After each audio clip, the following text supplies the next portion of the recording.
Greetings and welcome to this edition of Positronic.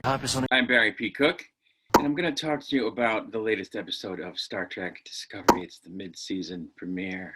It's episode 8 of season 4. It was called All In. And guys, it's bad. It's really bad, and this is going to be a long video, so strap in. That's all I can say. It starts off with the brainy guy whose name I don't even care what it is, the guy from Ryza, who's actually from an alternate universe that he doesn't think he can get back to without this huge power source, even though Discovery could literally just take him there, had stolen the second generation spore drive. And it turns out that he needed, they didn't go anywhere with this either, but it turns out that he needed a second security code in order to get it out of the lab, his own and someone else's. And it turns out that somehow he used the admirals. And they mentioned this, and as I said, never went anywhere with it, but I'm glad they mentioned it, because at the during the last episode review, I talked about how it was crazy that he could just walk out of there with it, that there was no security. So somebody somewhere got wise and they worked in a line about that. So yeah, there was security, and somehow he had the admiral's code, but they never say how that happened. Anyway, the Federation president is struggling to understand how neither Michael nor the admiral saw it coming, especially given the fact that Burnham is not only, on one end of a professional relationship with Book, but also in a personal relationship with him, and didn't realize that he was struggling to the extent that, or so distraught, I guess, over what happened to his planet, that he would go off, I want to say off book, off the rails like this. And it just highlights for me that she knew he was in struggling, okay? So how it is that he was still allowed to have access to the stuff that he had access to on Discovery is amazing to me. Like, why he wasn't restricted in his movements on the ship. Why wouldn't he have needed permission to get through the force field with his ship? I mean, I think anybody should have to, but what I'm saying is, if I'm the captain, of a ship, and there's a guy on my ship who is not very stable, I'm going to make sure that he can't get to the shuttle bay, for example, like just in general. Like, why does he have access to the shuttle bay? Okay, his ship is in there, but no, I'm sorry, you can't access your ship from within my ship because you're not stable. Unless you're telling me you're going to leave, in which case I will let you leave after making sure you don't have anything on your ship you shouldn't have, or have anyone on your ship that you shouldn't have on it. And I would do that because I know that you're struggling to keep your mental health together. So there's no way I'm letting you on the shuttle bay, and there's no way I'm letting you fly off without a code, because you could take someone hostage, you could steal something. So that just bothered me when it happened, and more now, because now the president's calling attention to it.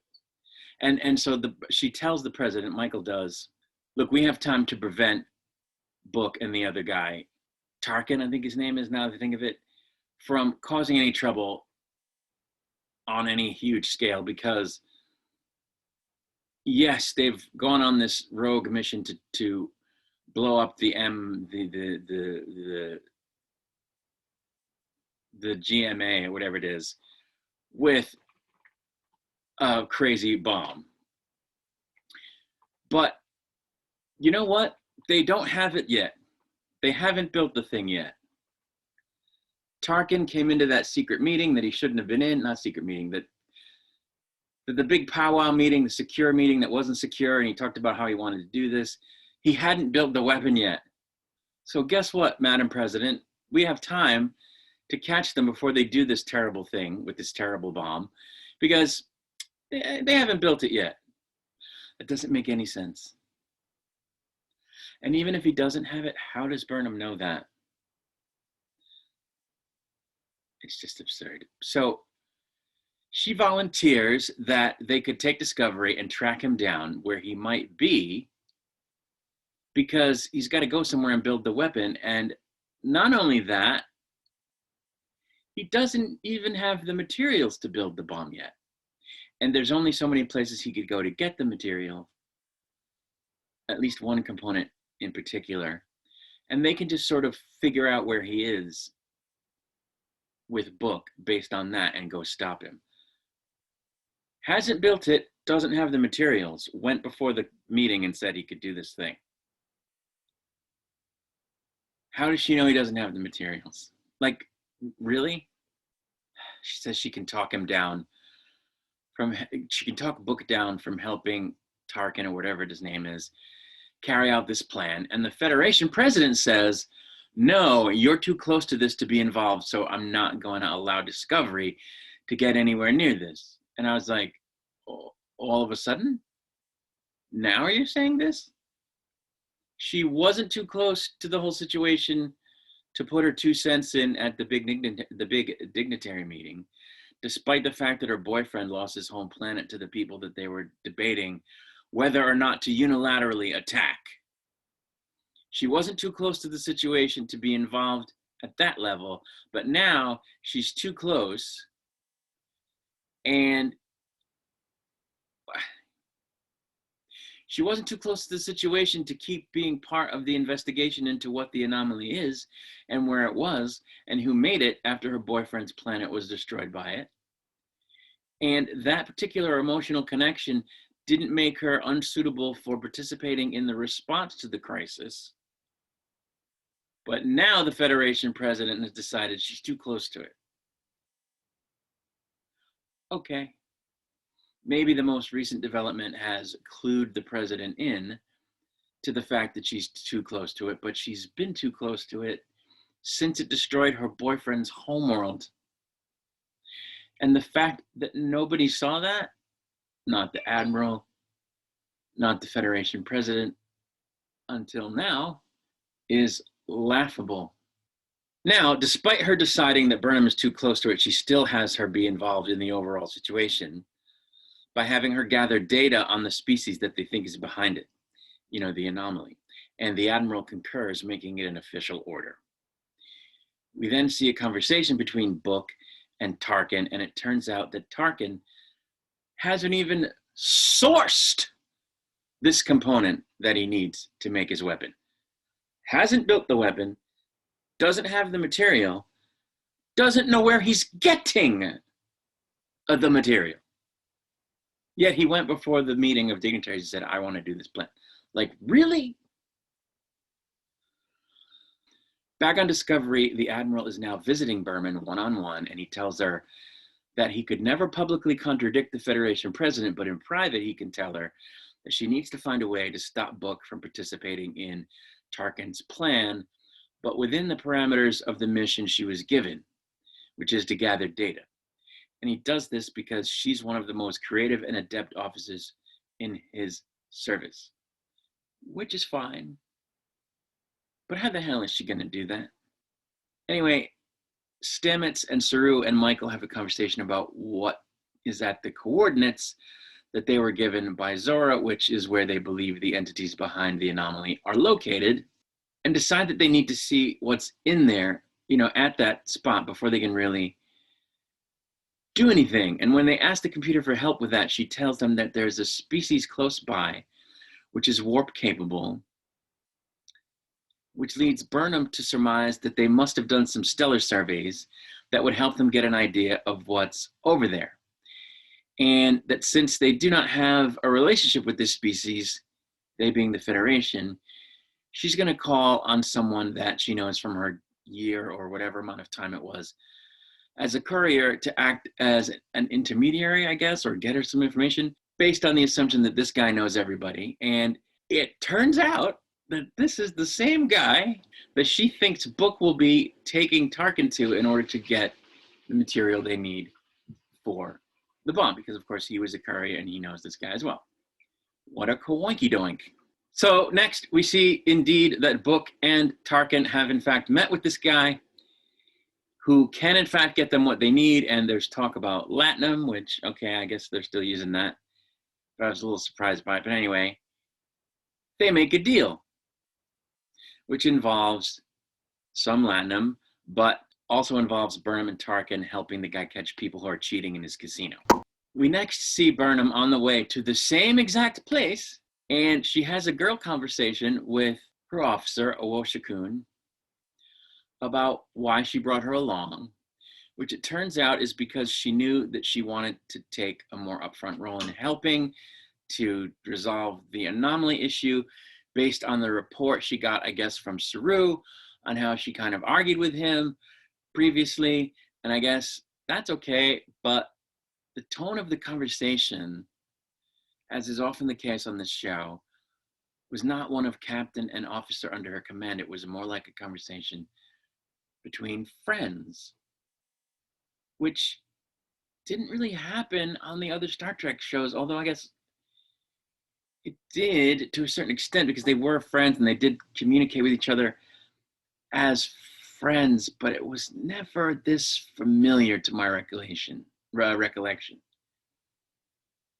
These conversations on this show often seem way too casual to me compared to the tone of conversations between commanding officers and junior officers on the other Star Trek shows.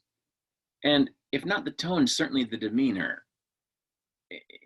You know, I mean, if Picard were having a conversation with Lieutenant Barclay, he might put like a personal touch on it because he does have some familiarity with Barclay, but it wouldn't be done in a way that was contrary to a professional relationship between a superior and a subordinate, such that it, you know, more closely resembled a conversation between like regular coworkers or friends, which is how these things always seem to go on Discovery. They're always touching each other, like really close friends might. And that it just wouldn't happen in any professional situation, or not many professional situations, certainly not in a military situation. Like, try to imagine Captain Sisko talking to a lieutenant commander, or a lieutenant commander talking to Captain Sisko, and either one of them reaching for the other one to give them a reassuring clasp on the forearm. Like, no, that's not happening. I can imagine Counselor Troy doing it, you know, like, again, with, say, for example, Lieutenant Barclay, who was often in counseling, but it would have been in her capacity as a clinician in a clinical setting, you know, where she was the counselor, not his superior officer.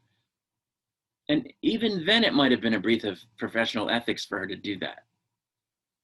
So I don't remember them ever actually doing it, but they might have. But that would have been like a clinical, you know what I'm saying? Like her capacity as a psychological and emotional professional trying to help someone. But on Discovery, they touch each other all the time. It's infuriating. When Burnham and Awoshikun arrive at the location, it turns out that it's a casino barge in the middle of an ocean, which we didn't see when Book arrived because they were already there. They didn't show us their approach. And it's hidden behind a gigantic hologram of a very menacing looking sea creature, which was actually pretty cool. Then we see that Michael and Awoshikun go into the facility in uniform as Starfleet officers, which is weird because Michael had previously announced that they had to disarm and remove their comm badges because the Federation doesn't have any authority on this planet. So I don't know, it seems to me you wouldn't want to announce that you're Starfleet. And of course, the very first thing that happens when they get in the casino is somebody deliberately but lightly bumps into them and says, "Oh, watch yourself, Starfleet." Like, this is exactly the thing you wouldn't want to do, right? Where you don't have any authority is call attention to the fact that you're kind of like the cops, you know, as it were. At least in terms of the fact that it would throw up a big flag around you that you're going to find everything that, you know, you see going on objectionable, which nobody's going to appreciate, even if you don't actually have any authority. And that's going to make them adversarial towards you, which is not the position you want to be in when you don't have authority. So why they didn't go in civilian clothes just boggles my mind. And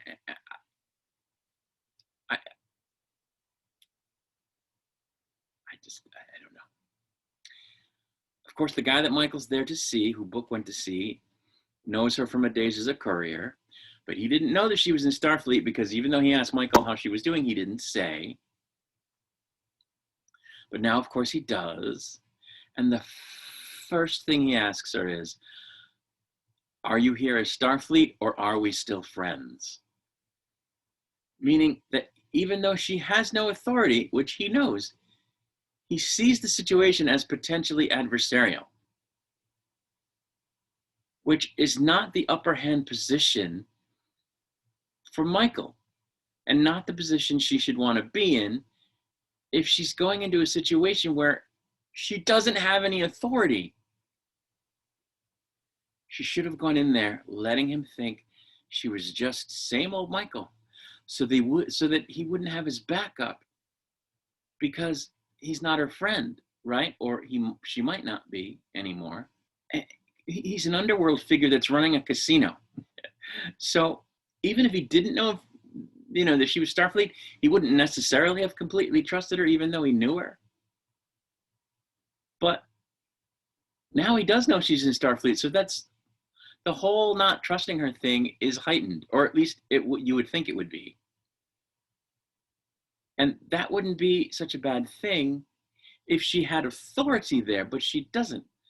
So now she's at a disadvantage, and this is insane to me. Like, how do you not, like, what? Why would you go in uniform? So he tells Burnham that someone else has been asking for the component. And he doesn't let on that it's that it's Book. And she asks him about the component. This is why he tells her that someone else is asking for it. I don't know why she does that, because she's there to see this guy so that he can help her get some star charts that she needs, and not to discuss the other thing. But of course, they have to bring that up so that he can tell her that Book was there looking for it, or that she can find out that Book was there looking for it, and that he's still there, so that she and he can have a meetup. And it's so contrived. Like, really? He then says, while I'm getting your star charts, why don't you guys have a go at the tables? Which, okay, now they're going to gamble on duty. I don't know if Starfleet officers would do that. They did play poker on the Enterprise, and there were all kinds of things going on. At Quarks, I'm trying to remember if they ever did that, but it probably wasn't when they were on duty. I don't know. Then, of course, what happens before she can do anything like that is she sees Book, and she casually approaches him and says, we need to talk. And they go off to the side and have a conversation. And she's trying to convince him to stand down and stop working with this guy, because the plan he's involved with could plunge the Federation into all-out war with a massively more advanced species, not to mention the fact that it could put the Federation at odds with other races that they signed a treaty with because of the nature of the bomb. And I was thinking, are you kidding me? I know he's her boyfriend. I know the Federation doesn't have authority on this planet, but if I were her, I'd have snuck a comm badge in just for emergencies, despite the rules. And at this point, having come across him, I would have slapped that thing on him and beamed his ass out of there faster than you could say, I don't know, Klingon Targ or whatever. And then whatever else she had to do to catch the other guy, fine, but get Book out of there, because without him, the other guy doesn't have a ship. Even if he could get the ship, he can't pilot the spore drive. So why wouldn't that, what? Really? You're going to try to negotiate this with so much at stake? Forget the comm badge. Punch him the f out. Like, you're a trained Starfleet officer. Like, what? Why is it a debate? There's no debate. And, on that subject, why didn't she scan the planet for Book's ship when they first got there? And then, like, just wait for him to show up back on the ship. I mean, I guess if he got on the ship and activated it before she could do anything, the spore drive, they wouldn't have been able to track him. But, like, why doesn't she at least know where his ship is? That's something I would know, that I would make sure I found out.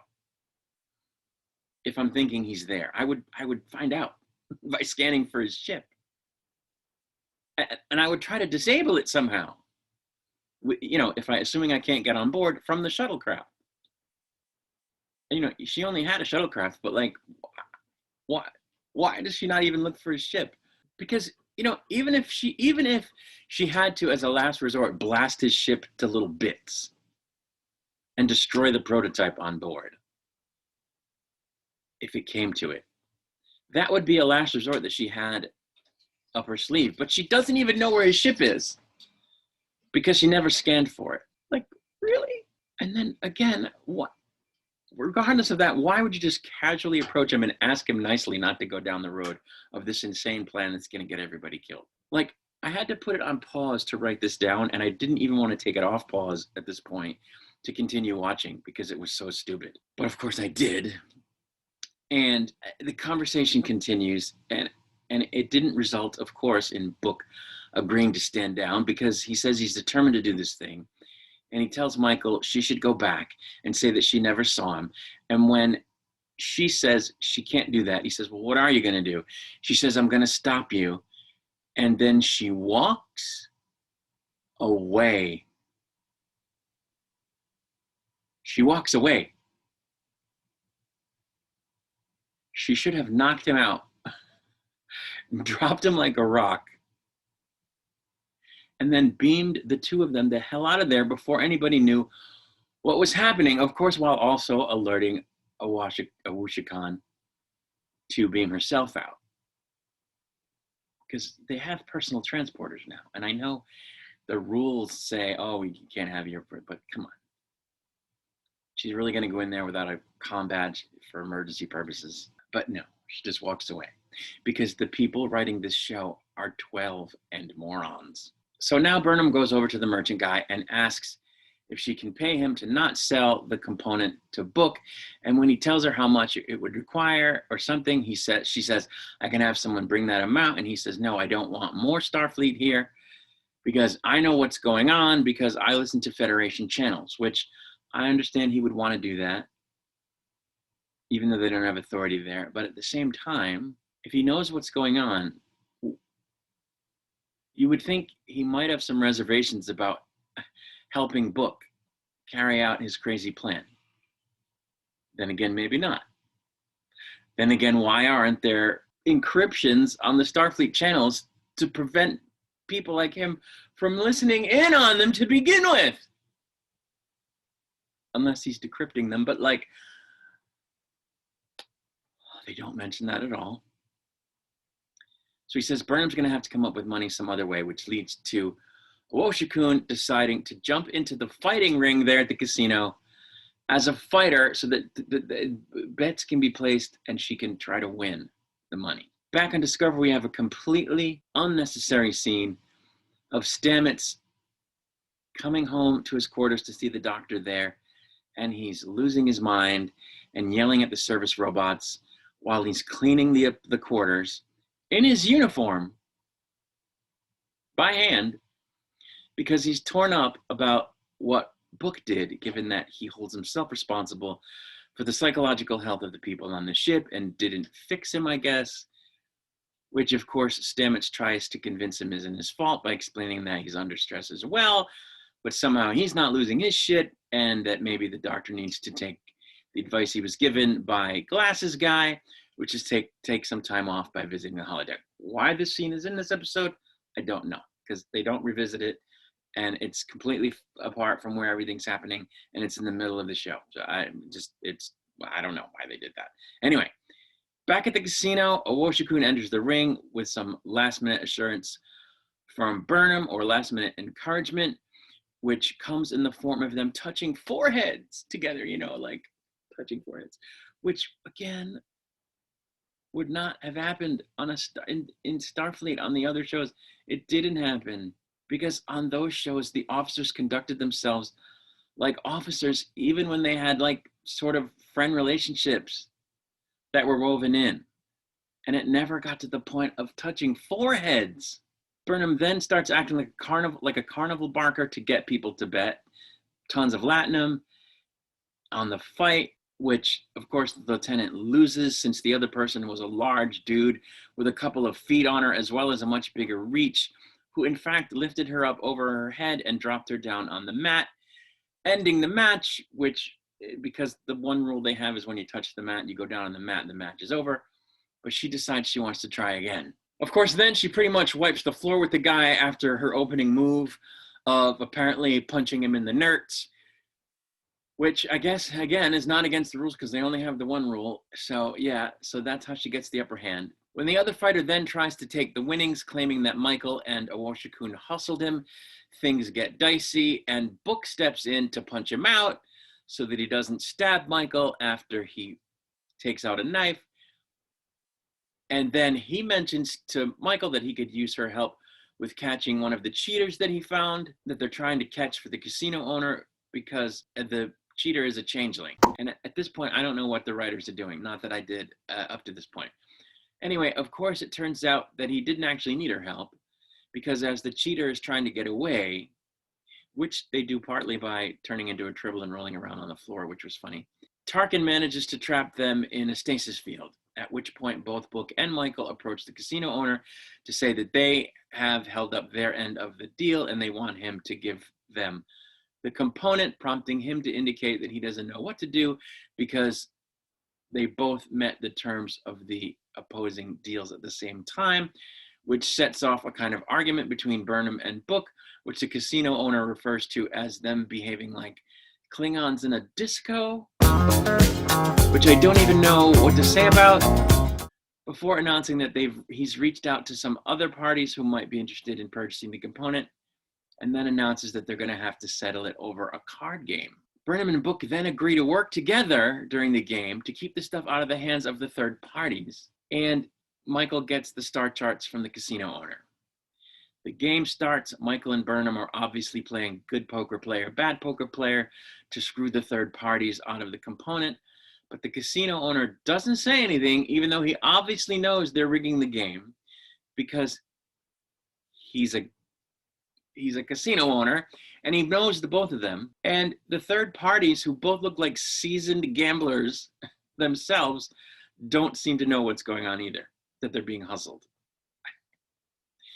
Then there's a scene where Awoshikun questions Tarkin about why he would risk everything, his reputation, going to jail, whatever, and seems to think that he's doing it to get revenge for someone he lost, but it doesn't come to anything. Back at the game, it's down to Burnham and Book when the remaining third-party player gets booted for bad behavior at the table, and Michael again tries to talk Book out of continuing with the plan, explaining that she'll have to become his enemy, but he doesn't budge and in fact wins the game and the component. And she doesn't chase him. She doesn't try to stop him, try to blow up his ship, run to her ship, her shuttle, try to shoot his ship out of the sky before it takes off. No, nothing. Just, oh shucks, now he's got the component. And goes back to Starfleet. And when the Federation president is debriefing her, of course, one of the first things she says is, "Why didn't you just apprehend him?" To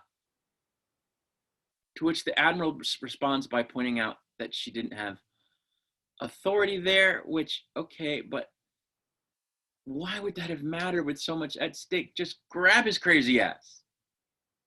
So even the Federation president knows it's dumb that she didn't apprehend him, which means the writers knew it.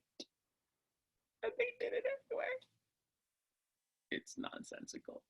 She then informs the president that while she was inspecting the component, which was the purse of the game, before the game, she put a tracker on it, which of course can be detected from multiple sectors away. And of course, which Book didn't suspect might be the case because he doesn't know Michael at all and has never acquired an illicit substance that he knew other people didn't want him to have. So he would never think to check for a tracker, right? I mean, she made it invisible, but still, there must have been a way to scan it. Nope.